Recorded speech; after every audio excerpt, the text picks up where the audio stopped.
Start. 30 seconds, Gary.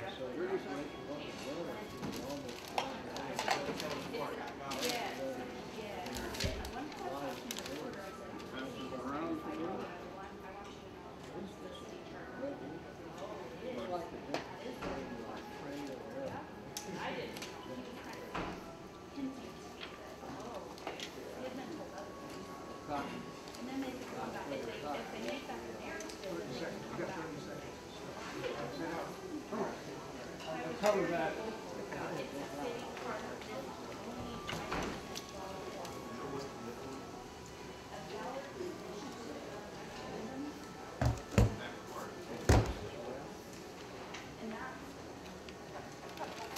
Some physicians doing work on themselves too. Ready, Harry? I need my own stuff. See, one eye from here and do the other eye.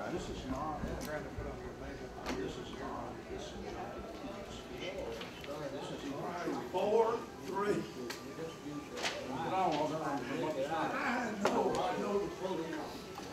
Okay.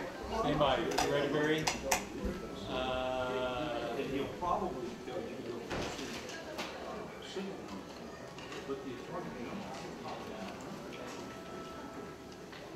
Hello, it's showtime. I'm Barry Klein. I'm the president of the Houston Property Rights Association. Glad to be back on the air after a brief hiatus. Houston Property Rights Association was founded in 1992. We're in our 22nd, I guess our 23rd year. Oops, we weren't quite connected. Yeah, you're cool. I'm cool. All right. So we're going to have another exciting meeting of our activist group today. Now, our organization was formed to organize a petition drive to amend the Houston Charter to make certain that the voters of Houston had a chance to approve or disapprove a plan to bring in zoning to our relatively free city. And our first step was to raise money, hire some people, get them things produced, get some volunteers out at the polling sites in November 1992. And as a result of that first day of petitioning, we got about half of what we needed, which was 20,000 valid signatures. And we continued to get more signatures, and finally, I think around March of '93, we had enough. And eventually, we submitted those to City Hall. They were validated and approved for the ballot. So the result was that all that petitioning led the advocate on City Council to put his charter amendment, his zoning law on the ballot. He was a leader on that, so the other council members went along with him. So the voters got to defeat that zoning law in 1993 in November. But then 2 months later, in January '94, our amendment was also on the ballot, and the voters approved that 53-47. So from that date, Houston's been relatively protected. There's a very high bar now. Before they can bring in zoning, they have to write the law, which is not a cheap thing to do. They have to let the voters look at it for 6 months, and then we get the vote on it. That same measure has been adopted by the voters in Alvin and Rosenberg, because property rights advocates in those two cities contacted me, and I showed them how we took those steps. And those cities are today free of citywide zoning because they have that measure in their charter. And in that time frame, I realized how easy it was to do a petition in a small city. In a big city like Houston, where we need 20,000, it's not so easy, it's expensive. But in the small cities, it's relatively easy to do. And we're gonna learn about that today. But I'd like to, at this point, let's see, I think I'd like to bring up somebody before I finish my remarks. Charles Blaine, I think I'd like to bring you up, and you can tell us about what you're doing today. Come on up here to the microphone, because you're going to be on television. Charles Blaine, of course, we've seen him before, is with Empower Texans. It's a relatively new group, but what he's doing here is an example of what his statewide group is now doing to try and promote liberty at the local level. So go ahead, Charles, tell us about yourself and what your new project is. Thanks, Barry. As he said, my name is Charles Blaine, and I'm the Houston Director of Empower Texans. We are a statewide group with locations in Dallas, West Texas, and Houston, and we do what we can to promote fiscal responsibility and accountability along with transparency in local government. Currently what we're working on, as Barry kind of mentioned, how it's easier to, get petitions and things passed in smaller cities is two issues going on, one in Jersey Village and one in Nassau Bay. Jersey Village is about to authorize, their city council is about to authorize $1.7 million worth of certificate obligations.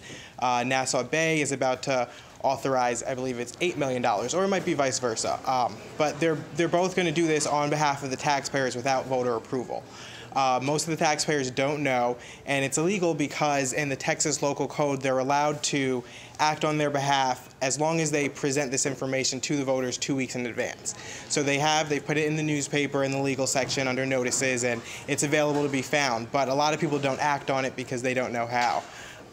What we're doing is we want to start a petition in both of these cities to combat them requesting this amount in certificate of obligations, because many cities are starting to use certificate of obligations to fund ongoing things that should be funded throughout their budget, as opposed to using them for what they should be using them for, which is emergency things. If there's a natural disaster and they need to get the police station up and running or a fire department up and running, that's what the main purpose of them is for. So the petitions in both of these cities require only 5% of the electorate to sign in order to push it to a bond vote so that the entire city would be presented with it on an election day and notified of it in advance.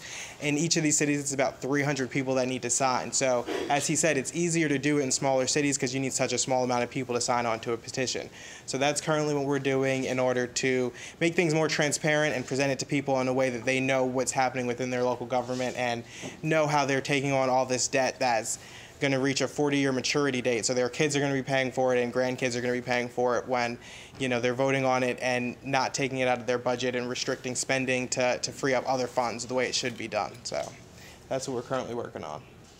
Okay, now you have people inside these small cities that are willing to work with you or close by? Yeah, what we're doing is we're going to write up the petition ourselves, and we're hoping to work with Harris County Republican Party precinct chairs within these cities to kind of use their bases to get out and recruit some of the voters to sign the petitions and support it. And of course, there's tea parties too. Right. But I wouldn't ignore Republican and Democratic clubs because activists and civic organizations too. Yes. I mean, it affects everybody equally. I don't think it doesn't matter what party you're in. I think $8 million is still a lot of money to be taxed on a city that has about 7,000 people.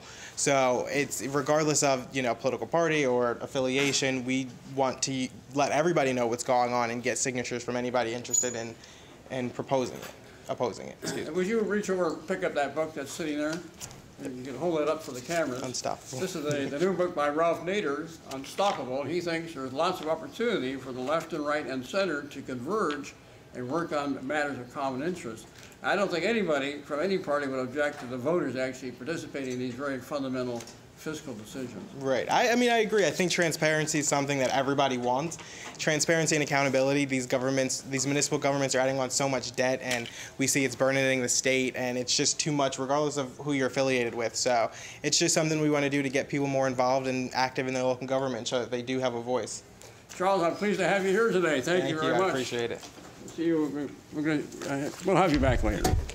Now, looking around the room, I see I have a couple of other people here who probably should have a moment or two at the microphone. George Scott, you're going to be our speaker next week. Why don't you come up here and tell us a bit about what you have in mind. Come on up here and use the microphone. Come on up here. And Captain Van, I'll bring you up next to tell us what's happening in Sugar Land with your project. I always enjoy getting to come before Barry's group. It's a lot of fun. In the past, going back to my days as president of the Tax Research Association, through some journalism days, Barry tells me that I've actually spoken to this group more than any other individual. And when I do speak, I generally speak about 25 or 30 minutes and then throw it open to questions. And over on the previous location, the questions would generally go to 2 and sometimes after until the waiters decided to kick us out of the room. This time, I'm going to pass out a cheat sheet on 3 issues: public health care, focused on Harris County; property tax system, focused on Harris County, Fort Bend, in the state of Texas; and the public education system, focusing on HISD, Katy ISD in the state of Texas. But all 3 systems are fundamentally, dishonestly corrupt. There's been an abject, total failure of local governance.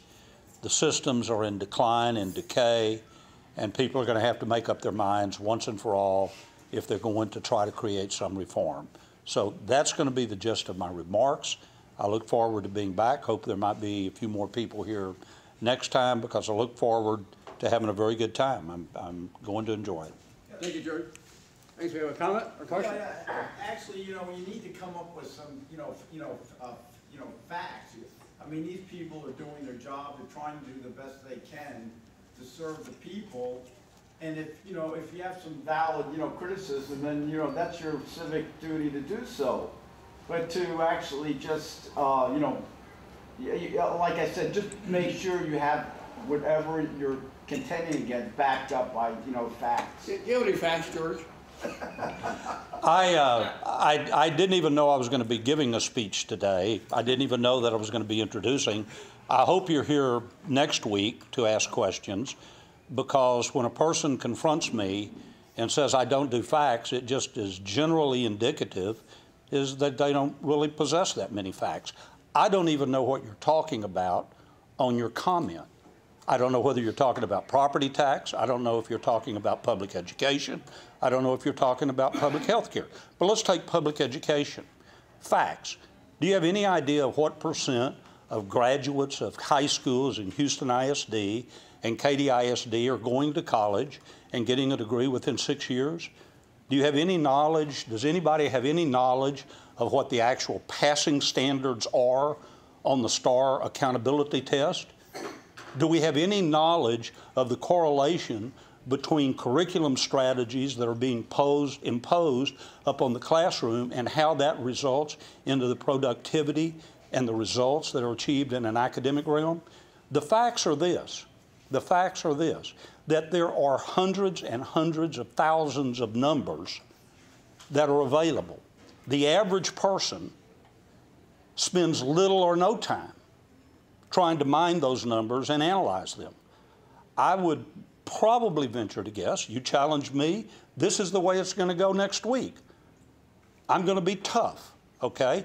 Tell me one material, empirical, reality fact that you know about HISD. I'll tell you several hundred next week. All right, that's a great teaser. Thank you, George. Okay. Now, Fred, I'm going to bring you up in a moment, if I can, to tell us about what you've been doing up there in North Harris County and Southern Montgomery County. But right now, I'd like to bring up Captain Van and tell us about his frustrations in Sugar Land.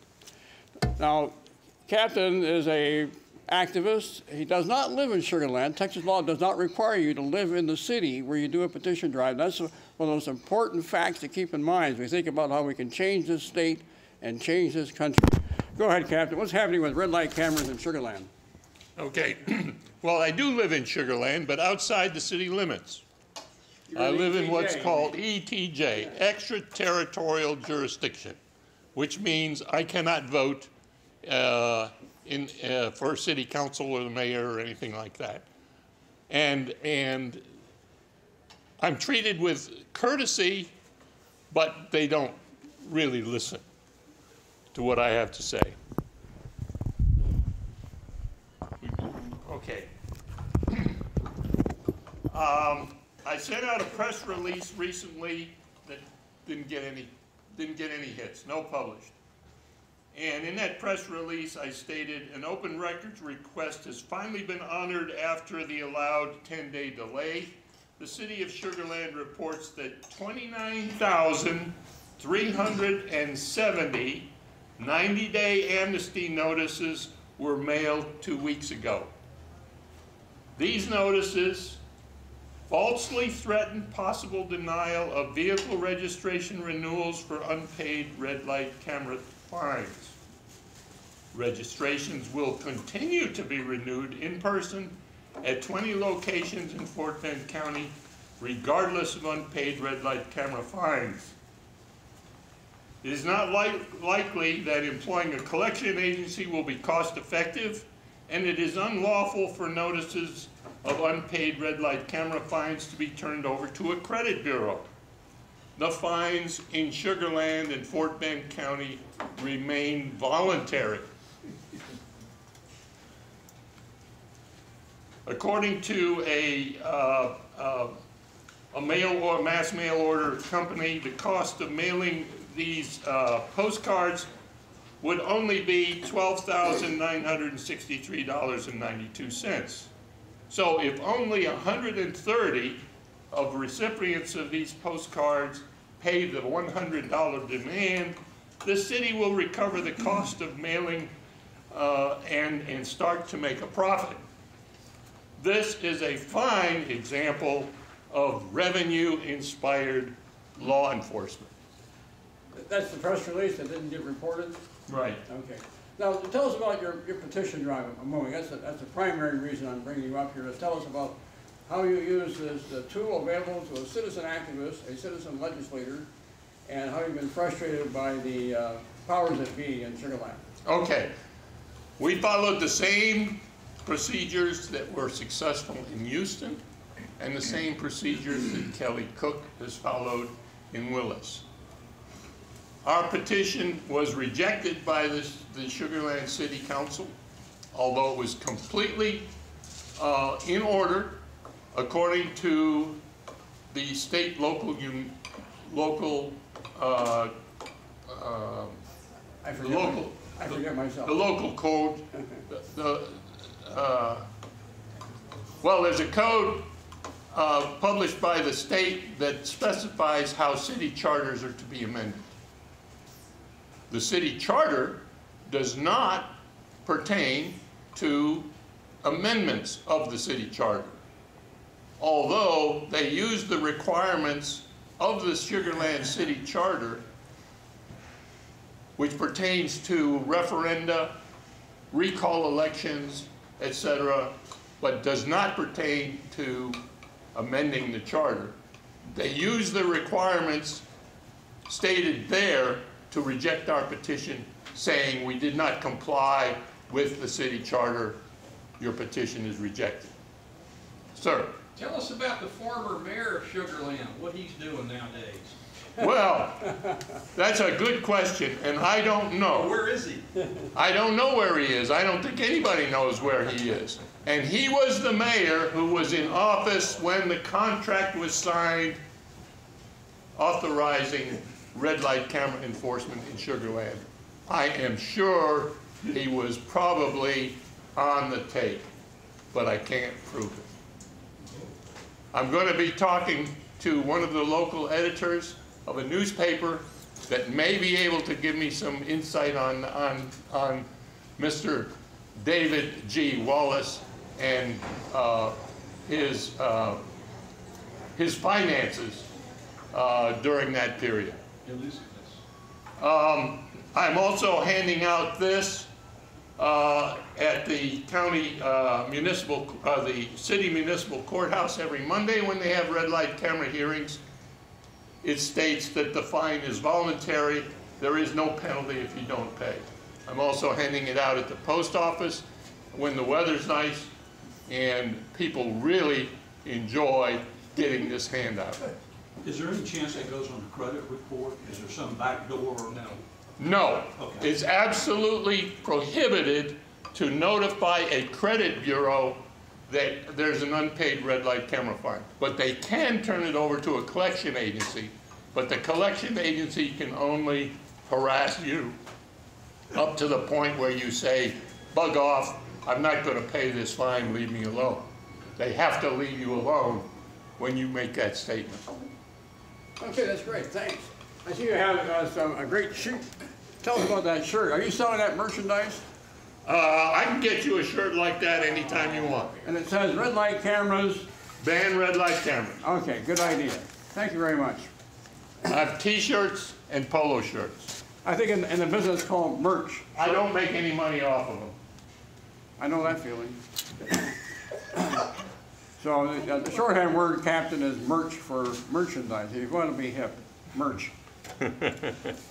Okay, Fred, come on up here and tell us what's happening in your part of the region.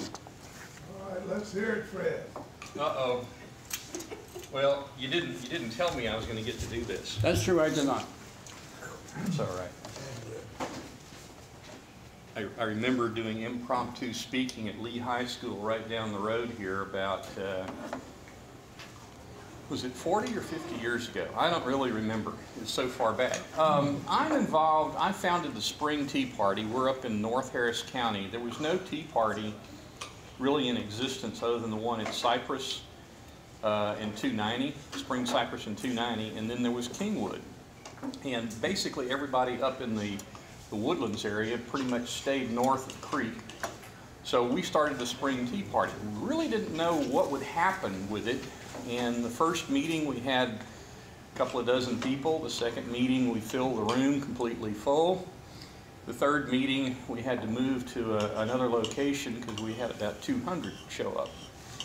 And the thing about the Spring Tea Party, and let me kind of clarify this, the Spring Tea Party is pretty much a giant flashlight.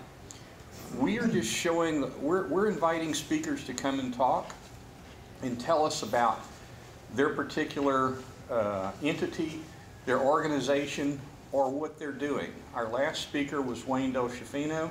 He talked about a lot of his investigations. He talked about a lot of the various problems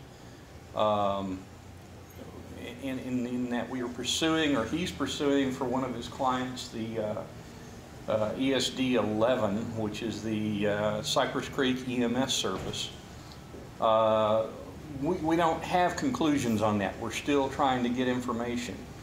I have been on various bond steering committees. I've been involved in other organizations where we're looking at what's going on.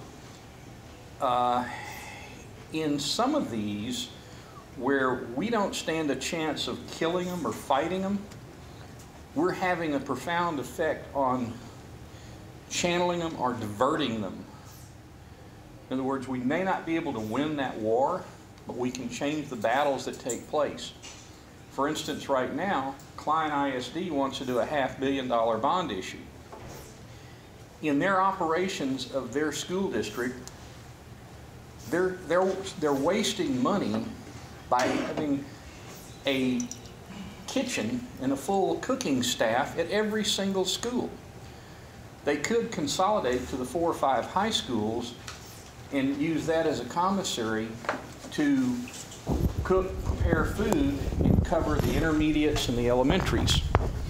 They have somewhat objected to that because they don't want to change it. And on the bond issue is $1.5 million to renovate one middle school cafeteria.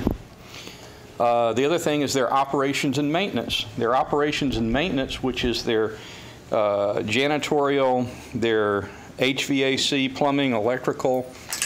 I don't know the exact dollar they're spending, but we figured that if they hybrid insourced, hybrid outsourced it, they could save as much as maybe $20 million a year, which is the price of a new elementary school. When you look at it, it's probably saving the district $40 or $45 million in the long run from fees, interest, bond fees, attorney's fees, and so forth. We are also looking into other activities. We're getting people that want to become voter registrars, that want to get involved in some of these petitions that Barry has been talking about. And it is providing, we're providing a let's say a platform or a mode of conveying and getting messages to other people. And along with being the precinct chair in 263, this is kind of some of the things that we're doing. So, Fred, you're contemplating a petition drive to amend the charter in the city in your part of the county? Right. We're probably going to try to work on some stuff in Tomball, which we have a lot of attendees that are in the Tomball area.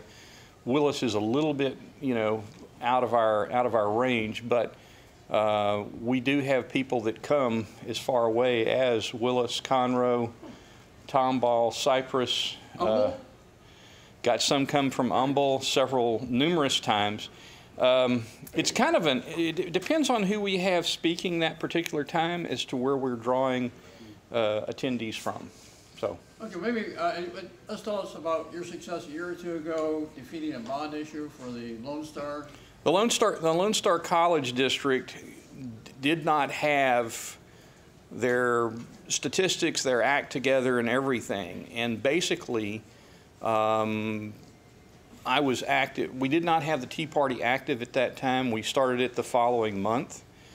But I was involved with several other candidates and other people where they had prices of something like $460 a square foot for office space.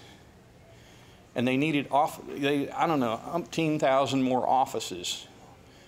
It made no sense. They had so many things. They cleaned up their act, so to speak, came back, and they corrected a lot of these things. There are some things that they need. I think there was still some fat or too much fat in the last bond issue in November that passed, but we didn't have the active interest against it. But you did have a surprising success for that first effort. The first effort was changed resoundingly, and it was a May election, which we have greater possibilities in a May election, believe it or not. The other thing that the college district did was pulled a fast one and got somebody to file a lawsuit, and then they quote-unquote settled behind closed doors, and it's single-member districted the place. And they ran it in the November election, and the people that got elected were people that had interesting sounding names, or else they were in first position on the ballot. So that was something that was a little hard to overcome. The sad thing is that it's not representative of the whole district, nor representative of the direction the whole district wants to take. So. Well, thank you very much. Okay, Barry, thank you. Oh, Walter, I was stalling for that question. Well, I know you go right. You were winking at me. Go right ahead. I want to, yeah, that last bond election did pass, but even the Tea Party Patriots went over there and met with them. The Tea Party Patriots, Dr. Turner, endorsed that. And that election, and endorsed the bond. Yeah, she's also and just I'll about tell you folded what up. really was effective is Dr. Trowbridge, who came out in favor of it after having 2 years earlier been elected as a sort of anti-bond guy, and he studied it, came over there and promoted it. He's on the board of the Lone Star board. Familiar. But these certificates of obligation which have come out, you've been into that thing too, haven't you? We've raised questions about that, and I think while the legislature is in session, we need to tighten that up. In other words, the certificate of obligations, when that bond issue was defeated, the board just went ahead and bought property in the Creekside development because they said the developer was going to renege or pull that if they didn't do something immediately and so forth. I disagree with their putting a satellite in the Creekside development. They should put that money in one of the main campuses up there. You agree with the Empower Texas that comes out against these certificates, wants a submission? You heard this presentation in Jersey City and the other place. I was sleeping, Walter, I'm sorry. I was trying to wake you up. I know. Are you going to make a comment on those petition drives? Please ignore that, man. Are you going to, Fred, will you come? Yeah, the certificate of obligations are what I call emergency bonds, have been abused. They're being abused. They're being abused by cities, school districts, college districts, and all these entities, in my opinion, okay? And I think we need to shine a little light on this. When a group of people and the voters in a district, a city, municipality, county, whatever, vote no on a bond issue, no means no. And for that board or that entity to come back and then right in the face of them go and issue the bonds and we're going to do it anyway, is that listening to the voice of the people? No, it ain't. Thank you, sir. Okay, you're welcome. I'll point out to you that back in 1996, this group decided to fight the Houston Independent School District bond proposal, and to our surprise, we defeated them. They went to the legislature and changed the date on which they would have elections on bond issues from May, it was a May election, to November. And we tried that to stop them 2 years later, and we failed. And since that time, we have not tried again. It's very, very hard to defeat school bond proposals. The parents are out there thinking they're going to get better schools, and they sometimes have put the polling sites right in the schools to make it easier for them to get the pro-bond vote. So that's personally, that's the last thing on my reform agenda is school district, because they're so far beyond our reach. Now, there is a way you can get some influence over them by when you're getting signatures on a petition to amend a local city charter, you can also get email addresses and phone numbers from the voters. You can use that as part of your voters block on school bond elections, as well as city council, et cetera. So maybe there's a way to get some influence there, but it's just very difficult to stop a bond proposal. Okay, last week I brought before you, and I gave you each a copy of this new flyer, How the Grassroots Can Maximize Its Power, and it points out the ease with which you can amend charters, and when you're doing that, you're getting victories, you're building political capital, it means you can have influence on other matters besides that local city that you live in or close to. So I have extra copies for those who didn't get one last Friday. I took this to the media. I went to the following day in Bastrop, a meeting of the Rural Urban Coalition for Local Control, and it was a very, very, I think, successful meeting. Perhaps 40 to 50 people attended, mostly from Central Texas. But one of the major concerns of this group, besides the water policies, which are in great conflict in that part of Texas, where they have groundwater and some surface water, but sometimes not a lot of rain. And some counties in Central Texas have more of that subsurface water than others. So a big issue of contention is the water marketers want to tap the aquifers in the counties more blessed with water and pipe that to other counties which have less water, and there's a big fight over water. And of course, you know the old Texas joke about whiskey's for drinking and water's for fighting. But anyway, at that meeting, I met this fellow you see standing with me in this photo, Coleman Hemphill. And it's just a bit of luck that he showed up. Coleman's mother called me, Sheila. She lives in Brady, north of Austin. She and I had worked together in the past on a charter amendment. She called with some help on one she's working on with a woman in Alamo Heights, which is in Bexar County. And I mentioned the meeting I was going to the next day. She said, well, maybe my son can go. And it turned out he was free, and he showed up. He turned out to be a great fellow. He's now my new pal. I really like this guy's style. He's a very sharp guy, 25 years old, and he represents something called the Texas Hemp Industries Association. Apparently, U.S. law prohibits American farmers from growing industrial hemp, which doesn't have any intoxicating or pleasurable qualities. It was once upon a time promoted by the U.S. government as an excellent product for making hemp. And the U.S. will allow hemp-related projects to be brought into this country, but won't allow American farmers to grow it. So he's trying to get the Texas law and U.S. law changed to allow that to happen. And he's going to be helping us in Austin protect our right to amend the local charters of home rule cities. There's currently a campaign on to limit the powers of local governments, unfortunately embraced by the new governor. So we have to hope we can get some good thinking into that debate, point out that the activists across the country can hold meaningful debates, policy debates at the local level. We cannot do that at the state level or the federal level. So let us keep our powers and have these debates locally. I think the whole country will benefit from that. Let me turn the page for you. On the way up to the Bastrop meeting, let's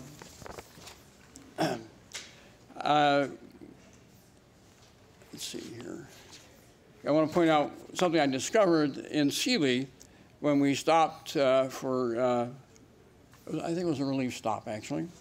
And I picked up the local paper and discovered, to my shock and chagrin, that our local Chamber of Commerce, which calls itself the Greater Houston Partnership, is actually working with the political leadership in Sealy, a little city of about 6,000 or 7,000, to help them relocate businesses into Sealy. Now, relocate from where? From Houston or nearby? I fear that's the case. So, and of course, for many, many years, the Greater Houston Partnership actually got tax dollars, gifts of tax money from the county and the city.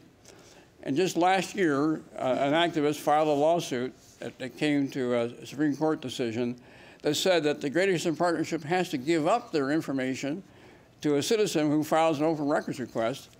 And so they've now decided they will not accept money from the city and the county any further. But one has to think that for years they've been doing this, getting money from local taxpayers, and now we discovered that the partnership has been using some of that money to help relocate Houston businesses to Sealy. That's what I'm going to conclude from this article. Just a shocking revelation to me. Turning the page. Now we already had a presentation from Charles Blaine on what's happening with him and his efforts to get small cities to use their power under Texas law to put proposed short-term debt on the ballot, which is not now currently mandated. And so that's what this handout is about, and it gives you more information about what his project is. And if you'll turn the page one more time. This is a two-page article which is really quite fascinating. One would think that a person who believes in smaller government would not want to help the progressives and the left discover this tactic. Now, I believe that the left and right have a lot in common, particularly in local issues. But this explains why I think there's not that too much worry from the point of view of a small government person, why we have to worry about government growing rapidly as this new tool of activism becomes more popular. Alenty Etzioni is a well-known progressive going back many, many years. I put his credentials at the top of this handout. And he explains here why the part of the populist movement misunderstands the popular appetite for some of their policy prescriptions. And reading that through, I think you'll see it makes sense that many people would not like some of those ideas. They're embraced by the pundits and the elites of the left wing in America, but not the mainstream. And so I think those ideas will be sorted out as we have our local policy debates. And generally we'll come to agree on many things in the nature of reform that will not actually grow the government very often. Sometimes you might lose a policy question such as, should we have a $15 an hour minimum wage? But I think that's rare. And I think if it does happen, we'll get some empirical evidence over time that there's more negative effects than positive when those policies are put in place. So putting that aside, let me take you to the other handout dealing with the petition tactic. Let me get a sip of water. Excuse me for just a minute.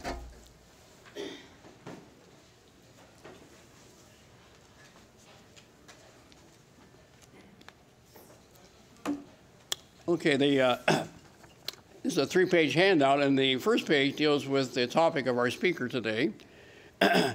This talks about the city of Willis rejecting the petition that Kelly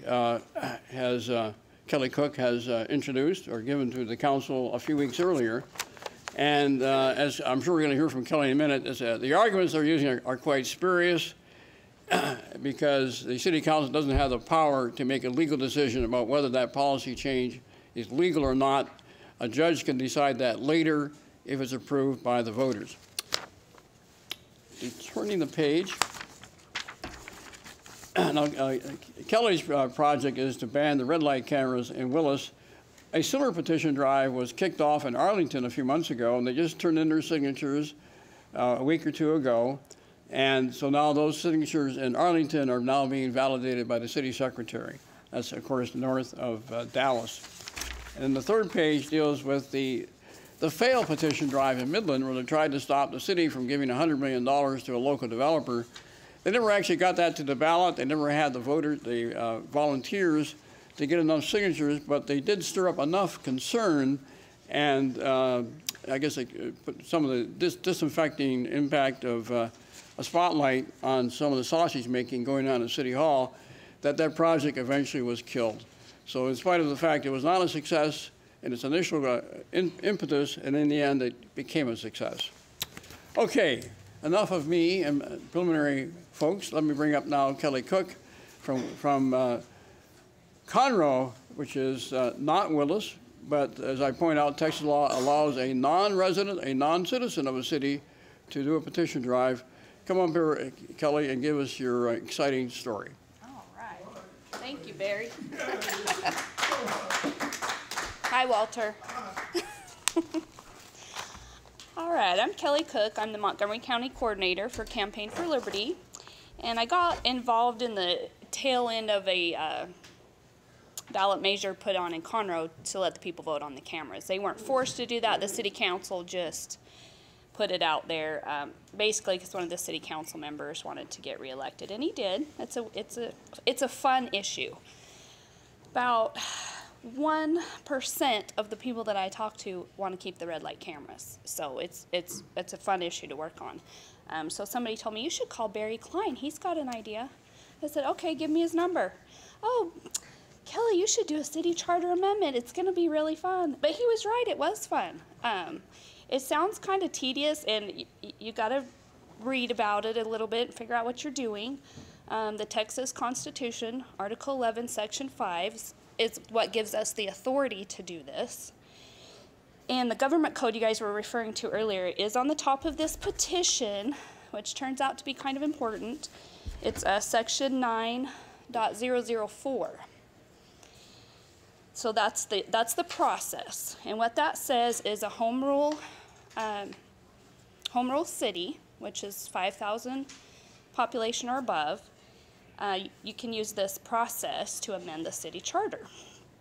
So in Willis, there was about 2,200 voters, registered voters. This is how you come up with your number. You find out how many registered voters are in the city. Once you get that confirmed, then 5% of that is 113. And Barry had already done the math for me. He was like, it's only 115 residents. I'm like, oh, that's a piece of cake. And I usually work the polling locations anyway, either stumping for a candidate or an issue or fighting bonds or whatever. So I knew that would be where I would find a lot of registered voters. So I started there. I did end up going door to door later to get a few more signatures. And the first day early voting, we got about 600 signatures, and it was a piece of cake. But I was a little disappointed when I got home and looked them up. We were catching a lot of people that didn't live in the city. And Willis is kind of just laid out like that. There's a little city with a big, broad rural area. So we got a lot of folks that weren't in the city limits. So that was kind of a beginner's error on my part. But it did get the word out. In fact, it got the word out to city council. That wasn't a bad thing. So we got people talking, and people were actually driving home and bringing people back to the polling location that already voted. They went home to get people to bring up to sign the petition. In fact, the morning that I was setting out my card table, and I had a sign and clipboards, and I had a hard time getting my card table set up because I couldn't stop long enough from people saying, can I sign your petition? Can I sign your petition? I mean, I was getting bombarded. So if you want to pick a fun issue to work on, it is red light cameras. People are excited. And you don't have to say hardly anything. Just say, do you want to get rid of red light cameras? And they come running and they go gather people for you. In fact, some of the people that we ran into said, well, if I could take one of these with me, I'll go to my church or my street or whatever. So I just had extra copies, and I was handing them out, and people would go and take them with them and bring them back to me. That's how excited they were to help. So that was fun. I didn't realize it was going to turn into a political battle, but there's a lot of money involved with red light cameras. And basically that's all it's about, is the money. And when we would go talk at city council, and we brought up the point that accidents had increased 60%, and they confirmed that they knew that. The police chief, when questioned on my accusations, they said, is she correct? Our accidents up 60%. In some instances, they were up 140%. And that is just Willis. I didn't look at national studies or Texas studies or the A&M studies. I just did my own studies, which you can do at the TxDOT website. They have pre-activation and post-activation reports that you can look at. And they do shorten the yellow lights. That probably helps make them some money. They were 5 seconds. They shortened them to 3.6. Yeah, so anyway, they didn't argue the fact that it was for safety. Which kind of surprised me. I expected them to, but they just said, yeah, no, we know they're increasing accidents, but it's the brakes. We really want the money. So we worked on getting our petitions. We had to go out a few afternoons and collect a few extra after working at the polling location, because like I said, we were catching a lot of people that weren't in the city limits, so that wasn't any big deal. Everybody was willing to sign it. So we turned them in. There was about 12 of us that went to City Hall. We had a press conference that the Conroe Courier was supposed to come. They didn't show up. One little lady that runs a newspaper out there, but she turned out to be an establishment friendly, so she hasn't helped too much. But we took pictures and posed, and we were having fun. And so we went into City Hall, and the poor little secretary, she said, I've never had anybody do this before. You know, and she was shaking, and she was nervous. And I said, well, can they come in with me? And we were all in a good mood, smiling and joking around. And they were like, no. And they slammed the door and locked it. I think they thought we were like the Angry Bob or something. Anyway, we got a kick out of it. So I went in, and she verified everything. And I had printed out the rules for a city charter amendment for her. And she signed that. She initialed each page. She initialed the city charter amendment rules that say you have to get 5% of the registered voters. And what was the time frame on that? 6 months? 6 months. 6 months. Yeah. So you From from the first signature, you have 6 months. And we did this in less time than that. We started in October. I turned them in December. But I looked at the agenda one evening when I didn't think we were quite finished, because I wanted to have a lot of extra. And they were going to put the camera renewal of the contract on the agenda for city council. So I said, oh my goodness, well, it's time to turn in the petitions right now, because I wanted them to see this giant stack of petitions before they voted to renew the camera contract. They're expensive to get out of. So several of us went and spoke that evening. We turned in the petitions on a Friday before the meeting. The meetings are on Tuesday, so we went up there and turned them in. She copied them, initialed. We had all that set, and then we got a lot of people to go to the city council meeting to urge them to not re-sign the contract. This was only 4 days after turning them in, and we probably had, I don't know, between 12 and 15 people at the meeting, maybe 20. 8 people spoke, I think, against the cameras. Not one person was there in favor of the cameras. And they still voted to renew the contract. Two of the city council voted to renew the contract. One abstained, one was absent, and one voted no. So we basically had, out of 4, 2 voted for the contract. Now, according to the city charter, you need a majority vote to pass something like that. So that's not a majority.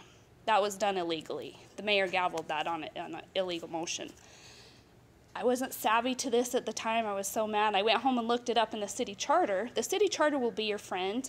On Willis, it's found on if you Google Willis City, it has a tab, Willis City Charter, and you can read it. You'll need to reference that if you decide to take one of these on. But in their city charter, they did state that they needed a majority to pass something like that, which they didn't do. So I did get a reporter that evening. I emailed him, and I have a friendly reporter that's helpful if you can make a connection somewhere, because you're going to need one. Otherwise, to get information out, we've had to do this too, you got to walk it.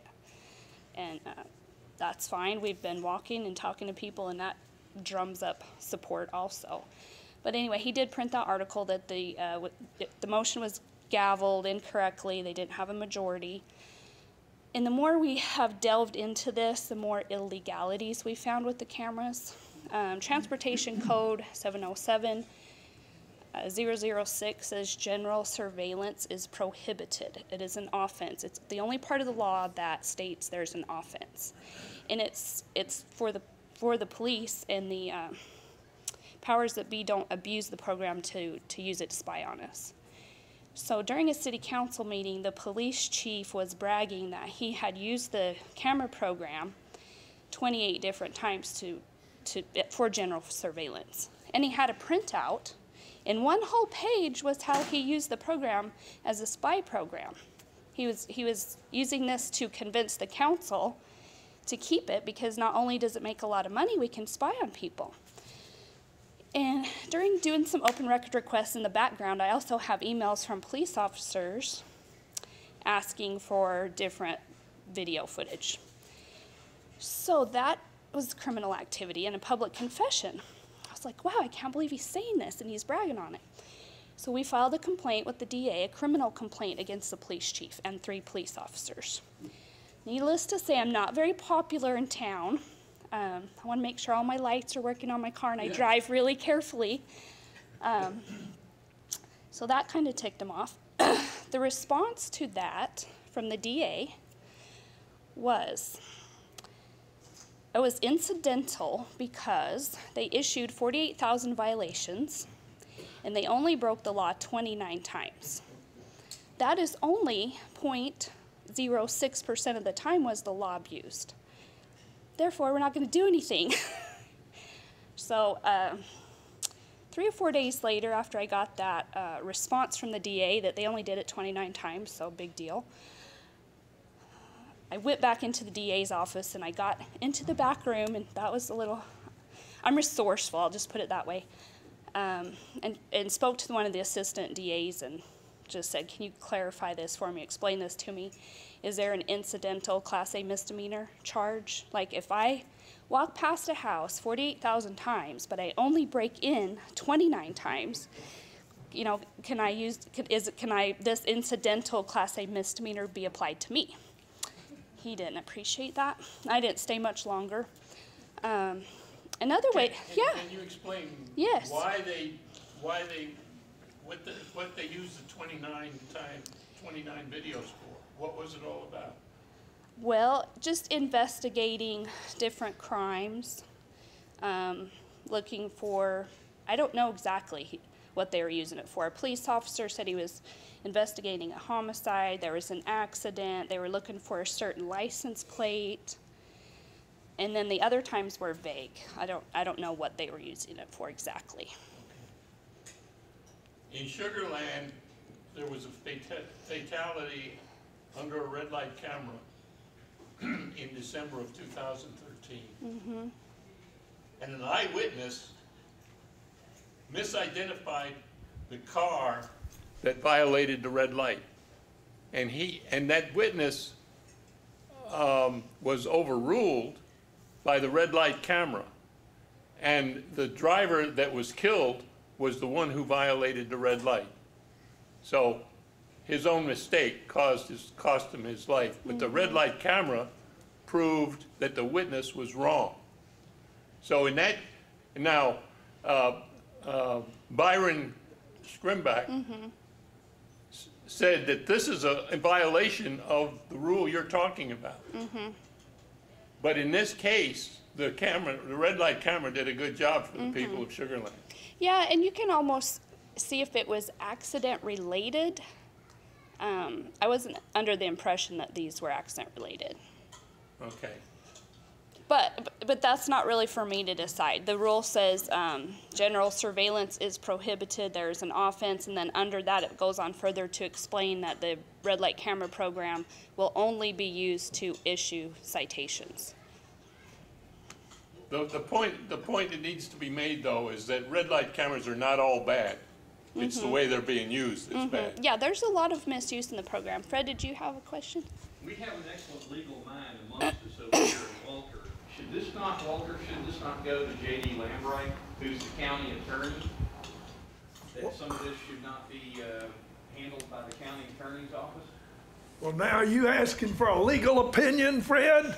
I'm asking. Well, bring over the money. I'm asking for Walter's expert opinion. Oh, I think JD will get apprised of this meeting today, and I will bring it up here. I may see him tonight, by the way, on something else, and I'll tell you about that later. But yeah, JD loves these things. Yeah, I think this sounds more like the county attorney as opposed to, if you didn't talk to Brett Ligon yourself. It was an assistant. But you can use these cameras as long as you don't use them for red light cameras for giving tickets.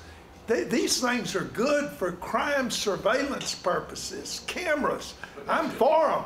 Just open it and get these damn criminals from Barry Klein's area down here coming up there and rob those good people in Willis. Then they should change the law. I do that rarely. I won't be prosecuted. Another part of the Transportation Code, 707003, go ahead. What led you to what did the police do about red light cameras that led you to file a complaint against the police? I'm confused. I had done a lot of open record requests, and I had seen them asking for surveillance. So I went back and read the law 4 or 5 times and had a few other people read it and say, how do you perceive this? And the way it reads to me, general surveillance is prohibited. There is an offense. To me, that, and then it goes on further to explain they're not to be used for anything but red light camera violations. Red light violation. Yeah. Anyway, another part of the Transportation Code 003 says they are not to issue any violations if they do not have a transportation study done. We have yet to get a transportation study done, or get one through open record requests, and we've done several. 3 different people have asked for that, and they don't provide that. And the reason I believe that they would like a transportation study done is to make sure the intersection is safe, and is there something else we could do, like maybe lengthening the yellow light back to 5 seconds? Is there some way we can promote safety besides just, cutting the yellow light? Anyway, they don't have that. And we have some other documentation that has them talking about the illegality. They realize they have not met the statute of Transportation Code 707, so that amongst themselves they decided that they should immediately cease all ticketing from that point on, because they knew we were picking on them, saying, where's your transportation study? And they didn't have it. So at that time, they did a bulk dismissal of tickets, and I called the camera company, and they did confirm, yes, they have stopped issuing tickets. Now, since then, they've turned it back on, and they're up and running again, and they opened the cash register back up. But did they refund all the illegally issued tickets? They did. But as far as I can tell, there's still no transportation study. They're still illegal. As far as I can tell, yes.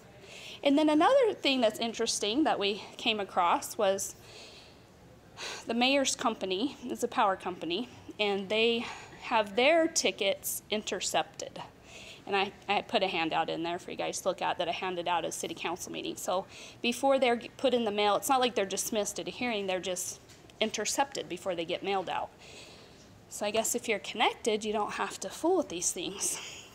Tell us the mayor's position again. He runs a power company? He is employed by the power company. Yeah. Which company is that? Entergy. Okay, I've heard of it. Yeah, Entergy. So Entergy trucks gets theirs intercepted. This information that the captain brings us about the discovery that the witness was wrong, and that the fellow who had been killed actually killed himself by his carelessness. It raises one of the fundamental questions that we face as small government activists, is that people who like bigger government, more surveillance, is that it protects us from danger. And we shouldn't be worried about surveillance, about general surveillance, because if we have nothing to hide, then we shouldn't care. And here we have an example where there was a benefit that grew out of this surveillance. And so you can make an argument that we should all be like London, which has 5 cameras for every 5 citizens, that kind of thing, to protect us and to get the law right, get the justice right if there's an allegation made. So we're going to be facing that kind of question in the future about more surveillance or less. In my view, we should favor less, because even though we may occasionally see a misjustice or an injustice occur, or perhaps a criminal escapes detection and capture, that's an affordable cost to the higher cost that would come from general surveillance, if not initially, then over time, as we grow more and more into a big brother kind of society. Just a personal opinion. Back to you. So that kind of sums up. It started out really fun with the charter amendment process. That was the easy part. The political battle that is ensuing now, each time after a city council meeting, we would be very inspired to get the facts out to people. So I have included some flyers in those packets I gave you, and that's how we would respond when we would go to a city council meeting and they would ignore us. We wanted everybody to know about it. So we passed the flyers out at the city council and the mayor's homes, their streets, their entire neighborhoods. We wanted them to know we meant business. We flyered their churches, grocery store, laundromat. We hung up flyers in gas stations. So we're trying to let people know the fight's still on. We're still fighting, even though they break the law and ignore us. We're not going away. And one of the things I did too that really helped me communicate with people, get the email. And I was first working with a flyer. In fact, I see one right there that didn't have the email spot. And I talked to Barry and he reminded me about that. And that's really important because I didn't realize there was going to be a political battle. I didn't foresee this when I was doing the process. I thought if we did this, the Constitution says that we have the authority to do it. I thought that would be the end of it. Like, we did it, yay! I didn't realize it was going to be a battle. Thank goodness I had good coaches, so we did get contacts. We're able to contact people, so I do send out email updates. And then another thing that was really very helpful is I have on one of the flyers that I would leave on the door when we were in and hand out at the polling locations. It was just some quick facts about Willis, and then I have made a Facebook page. So I would notice after a day out talking to people or neighborhoods or flyering, my Facebook page would get 12 or 15 or 20 new people that I was engaged with. So I could constantly update people on what was happening, like I need to go to a city council meeting or whatever, and that was really helpful. That's the two ways you can communicate with people besides walking the streets, is get their email address. I did get phone numbers. I called one time to get everybody to go to a city council meeting. That takes a lot of time to set, because they want to talk about it. And so it takes you think you might be able to do that in an hour or so, but everybody wants to visit. So if you're desperate, the phone calls are okay, but it takes a lot of time to make the phone calls. So anyway, that was the 4 ways we use to communicate people: get their phone number, their email, the Facebook page, and flyers. So it's been pretty effective. The movement is kind of growing. We're gathering more steam. We're getting more people involved. So we're going to keep pestering them. I'm not going to be surprised if this is an election issue in May for them. People are pretty ticked off that they're being ignored. Kelly, let me ask you about other projects you may have in Sure. mind. Now, I think you may have Magnolia in mind. Now, that's not a home rule city. What is your plan there? Yeah, that is not a home rule city. So we've started gathering information through open records requests with Magnolia, and I'm pretty sure they have figured out who I am, because my last record request they wanted to charge me $95 for. And it wasn't really any different than I had been doing and not being charged for. So I went up to Magnolia, and they had a stack of propaganda about this fat, and I told them I wanted to look at the merchandise before I purchased it. So I went in the secretary's office, and me and another gentleman for about an hour and a half went through every piece of paper, and I left there with 3 pieces of paper. They tried to sell me some garbage, so I feel like they're probably onto us. I believe they're set to renew their contract in May, so I'm trying to garner some support in Magnolia, but I'm so tied up in Willis, I don't have time to really hit the streets in Magnolia, but there are a few other activists that are interested. Well, that's good. Now, of course, there's no charter to amend. You can't compel anything with a petition, but you can get email addresses and phone numbers and bring those people to city council, and as you submit that petition, and put pressure on the council to simply adopt it as a local resolution or ordinance. So, we have 350 home rule cities in Texas, 1,200 cities overall. So most cities do not have a charter. So you have to use that Plan B in those cases. Right. Now, you actually live in Conroe. Do you have any thoughts about what kind of changes should take place with the Conroe charter? I have a contract on my house, and we started building in Willis, and so that's taken up all my focus right now. So I'm not going to poke into Conroe's business right now. I might later just for fun, but I don't have any plans right now. And we do have two bills in the state legislation right now.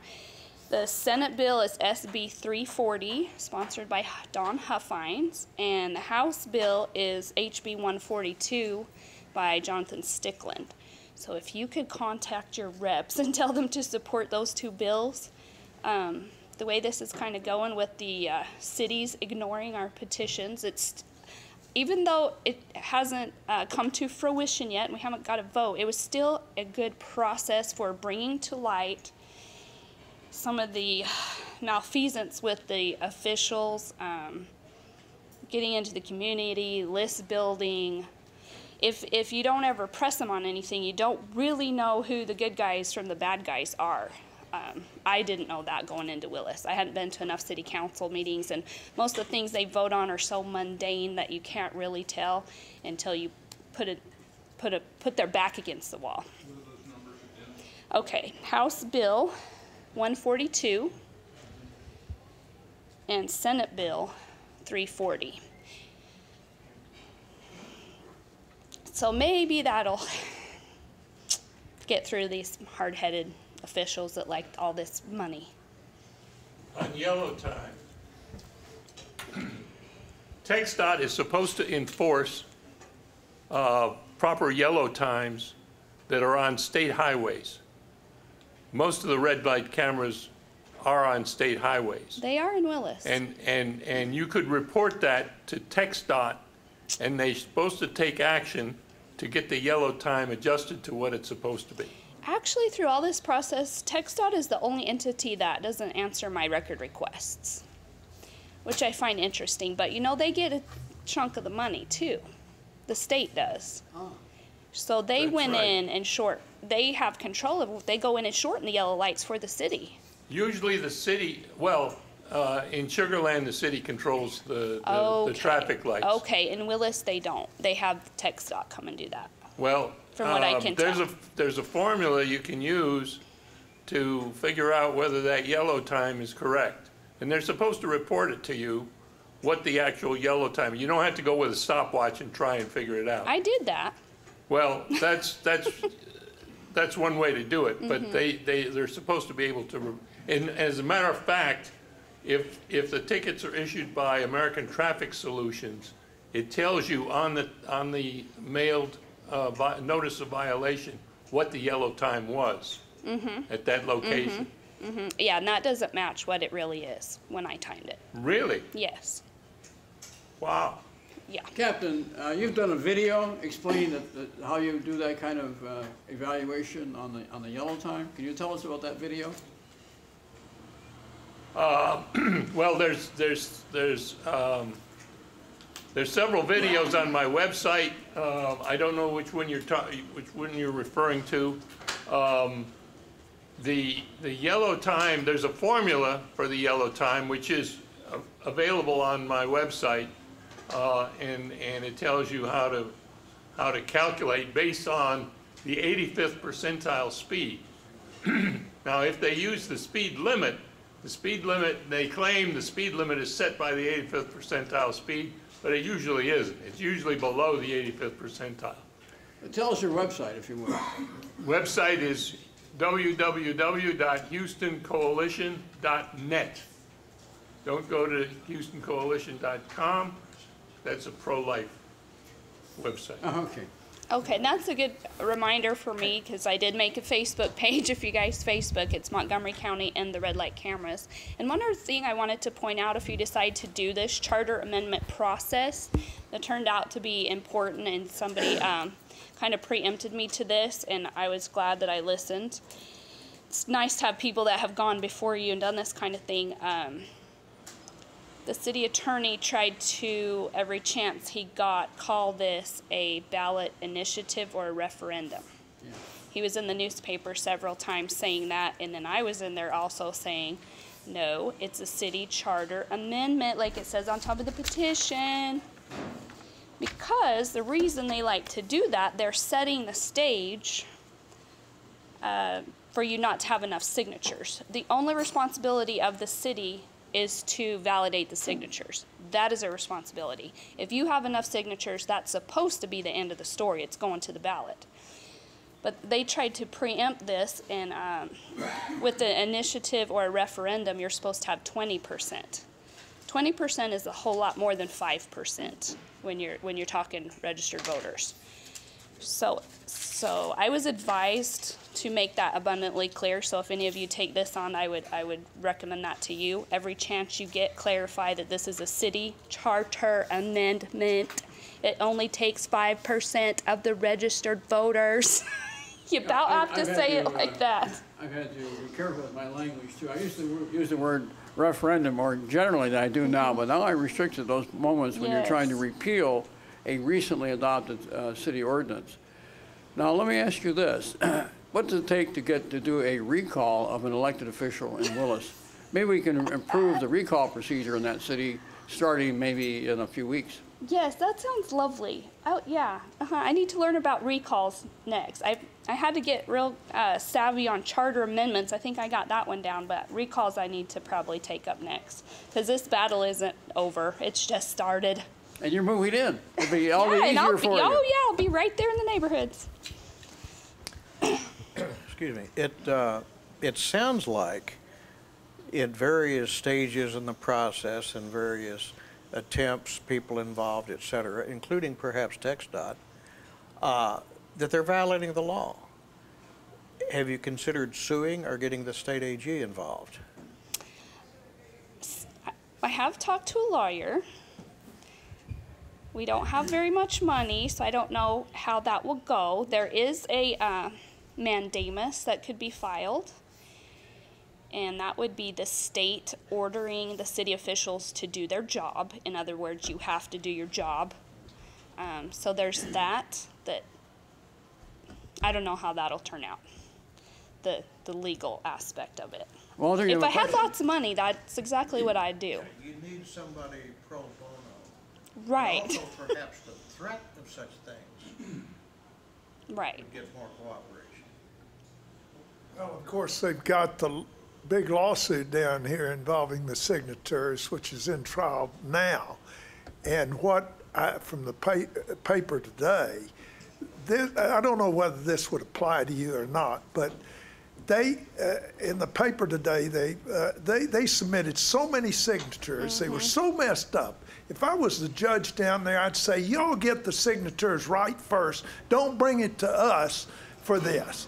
But I think it really is a problem. Now, that lawyer, what's his name that represents the petitioners in that case?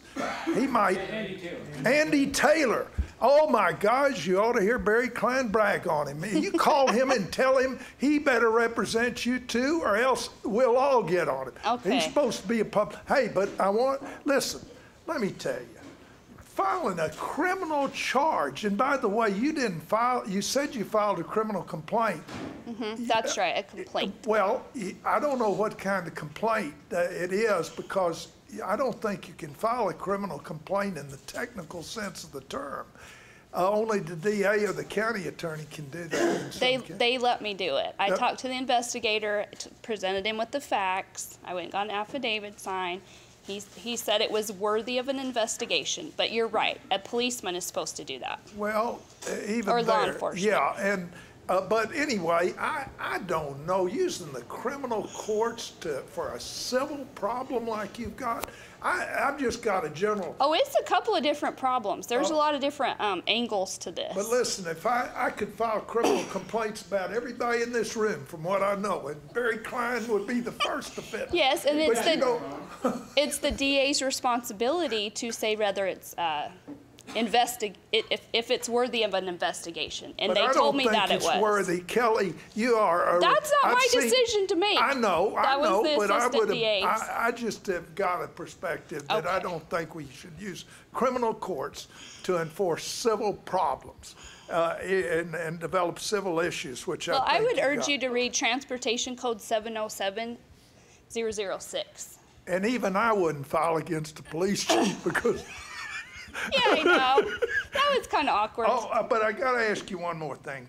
The city attorney, Larry Forster, by the way, Barry Klein, He's written a book on Willis. Do you know his book? I don't. Well, he definitely has got a really good book about the Willis and how they develop. I believe I'm right about that. So maybe you could have him come over sometime and respond to Kelly That about would be why great. Well, oh my goodness! I would isn't love that. Well, let's hype this thing up, Let's Mark do. Turtle. Let's get him over here. Get him over here. Loophole Larry. That's what he calls himself. And one other- Loophole versus Kelly Cook. Well, and one other thing, I've been in Republican. You are a Republican, and I do believe you do go to Republican meetings. Do you not? I do. Are you involved in other areas of politics? Yes. Why don't you tell us about it? Okay. All right. One thing I want to mention, the signatures were not questioned. The city secretary did say we had the valid, correct amount of signatures. How many did you turn in? How many were valid? We turned in 758, and I stopped validating myself at 220, 250. And of course, that 758 included many of those signatures gathered on early election day when 99% were not Correct. Willis residents. Yeah. Well, I think I might try and bring in your city attorney there. It might be That fun would be to have him great. It come would in. be fun. I mean, it seems to me. Make sure Walter's here. Well, we can bring in Walter too. Okay. I won't get him back, though. I'm not giving him a ride. Let me ask you, Kelly, since you're learning to be a lawyer, if a city official violates the Texas law, is that not a criminal offense or is that simply civil? That is. That's they could be fined $500 for, say, intercepting the red light camera violation. They're not to issue any special favors of monetary value to persons or groups or businesses. So that is another violation. Do you think that's worthy, Walter? Walter, you don't have to answer that if you don't wish. You can talk to your counsel. Well, according to their city charter, the city officials are not to offer favors of monetary value. And a red light camera ticket's $75. Does that include to the city itself? This whole thing is based on I would money think. to the city. Right. That's true. Let me mention one of the ironies of the situation. We just mentioned Andy Taylor. Well, Andy Taylor actually is the attorney for the firm that put up the red light cameras. Am I right? American Traffic Solutions. Huh? I don't know if it's ATS in Willis or not. It is. It is? Yeah. Okay. Yeah. So Andy Taylor represents the red light camera company that puts up the cameras. Oh, so he's telling Loophole Larry what to say. Yeah, right. Because Loophole's getting all his information from the camera company. Because yes, Taylor Loophole Larry, consults with the that's what city he calls attorney in Sugar himself. Land and other cities where they got the cameras up where petitions are brought in. But of course, he is expert in election law, and he's someone who might be called upon for help on any related matter. Of course, attorneys know how to argue both sides of a case. They oftentimes get called upon to do that over their careers. Huh? Pardon me? Are you implying that there's a conflict of interest on the part of Taylor? Well, he's the attorney for the plaintiffs in this case in downtown Houston. I was down there yesterday and watched the proceedings in the afternoon, and they're just going through the process of getting these circulators and notaries talk about how they went through the process of collecting and proceeding with the legal requirements to get those signatures ready. He represents the plaintiffs, the ones who organized that petition drive to overturn the Houston ERA, Equal Rights Ordinance. So that's one of the amusing parts of this. And, you know, he actually represented Daphne Scarborough, a woman who filed a lawsuit against Metro for trying to put rail on Richmond.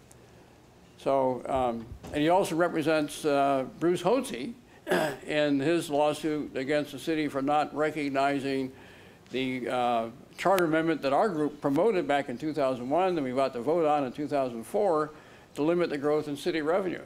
So Andy Taylor is all over the landscape right now. Is he a good guy, Barry, or not? Sometimes yes, sometimes no. You know how lawyers are, Walter. That backfired on you, didn't it? Okay, question over here. Probably a couple tips for somebody on low budget, because I've been there.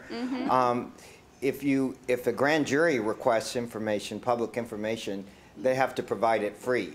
So I was going to suggest next time they go and they give you a $170 bill or something for the public, just ask them, where is the grand jury? Because I'll ask them to get it, and then so that you have to give it to me free. I bet you they just give it to you free. Oh, good tip. Thank you. Another one is the, filing a complaint against the lawyers take oaths of office, and the bar is supposed to watch out for that. And if they have violated a law, they probably violated the oath of office, because the oath of office includes obeying the law. So therefore, you could file a complaint with the bar, and that doesn't cost you anything. So, okay. And they may rather correct their action rather than have to face that answers to that, and you won't have to pay to sue them. Okay, that's good to know. That complaint can be filed by individuals. Okay. Who makes the decision in all of the municipalities in which red lights have been installed? Who makes the decision to cut the caution light down to 3.5 seconds from 8 seconds?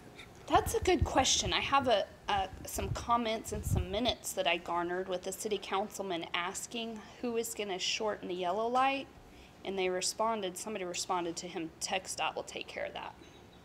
That's in Willis. In Sugar Land, it's the traffic engineer for the city of Sugar Land. Why do we do it? To make money. They increased the number of violations is directly related to the length of the yellow time. The longer the yellow time, the lower the number of violations are. Tell us about the reaction time issue, because that's important. When you're facing a yellow light and you know it's a light that's that's camera monitored, people tend to go through panic stops. Is that right? Yes, yes. That's one of the shortcomings of red light cameras, is that when people realize there's a red light camera there, they jam on the brakes when they shouldn't, and the number of rear-end collisions increases. The reaction time in the so-called kinematic formula is only 1 second, and that they claim is the average of reaction times for drivers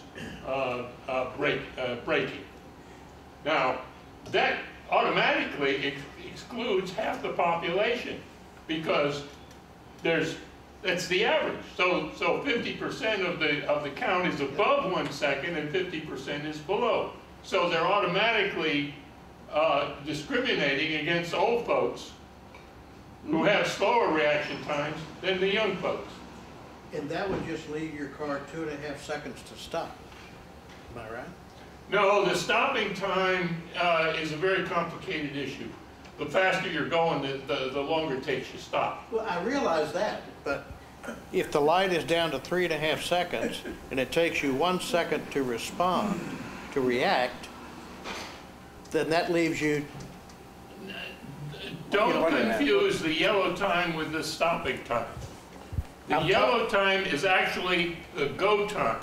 That's how many seconds you have to get to the intersection and into the intersection before the light turns red. I understand that. When you see a yellow light turn, green light turn yellow, you have to decide whether you are at the decision point.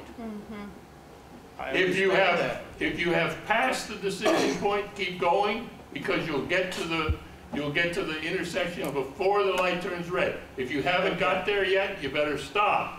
Now, okay, I'll talk to you about it later. You're not understanding what I'm saying. It takes you longer than 3.5 seconds to stop the car, because you are slowing down after you pass the decision point, and so the yellow time is not the stopping time.